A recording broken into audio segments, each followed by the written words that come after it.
Hello বন্ধুরা, আসসালামু আলাইকুম।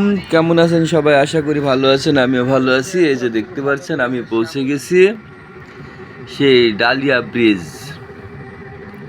এই ডালিয়া ব্রিজটা কোন জেলায় অবস্থিত আমি আপনাদেরকে বলবো না, তবে দুইটা অপশন দেব।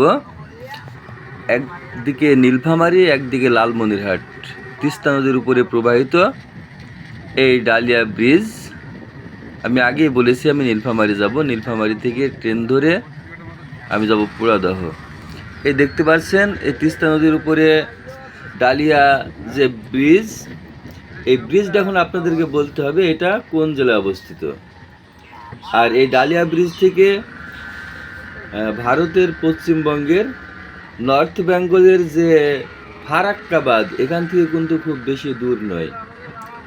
এখান থেকে খুব বেশি হলে 45 থেকে 50 কিলোমিটার দূরে হবে। এই দেখতে পাচ্ছেন, আমি আস্তে আস্তে ডালিয়া ব্রিজ পার হয়ে চলে যাচ্ছি জলঢাকার দিকে।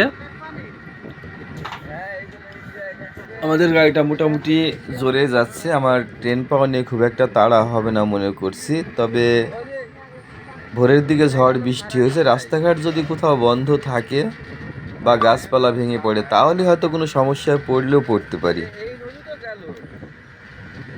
তো বন্ধুরা, এই হচ্ছে ডালিয়া ব্রিজ। ব্রিজের দুই ধারে,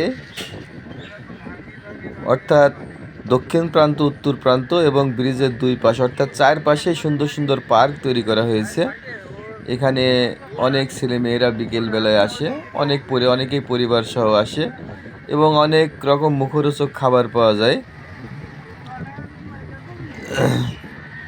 তো আপনারা যারা কখনো যাননি, নীলফামারী এবং লালমনিরহাটের মাঝামাঝি যে ডালিয়া ব্রিজটি দেখতে, আপনারা আসবেন, আসলে ভালো লাগবে।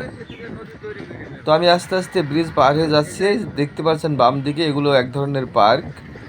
এখানে বিভিন্ন ধরনের মানুষ ঘুরতে আসে। এই দেখতে পাচ্ছেন, খুবই সুন্দর জায়গা। ঠিক এরকম দুই পাশেই আছে, দুই পাশের অর্থাৎ চারদিক। এবার আমাদের গাড়িটা ডান দিকে মোড় নিচ্ছে। এটা একটা ছোট্ট ক্যানাল এখান থেকে বের হয়ে গেছে তিস্তা থেকে, সেই ক্যানালটা আমি পাড়ি দিলাম। এখান থেকে জলঢাকা 18 থেকে 20 কিলোমিটার হবে। আমি জলঢাকায় পৌঁছালে আমি চেষ্টা করব জলঢাকার একটা ভিডিও আপনাদেরকে দেখানো। আপনারা আমার এই ভিডিওটিতে লাইক, শেয়ার, কমেন্ট করে পাশে থাকবেন।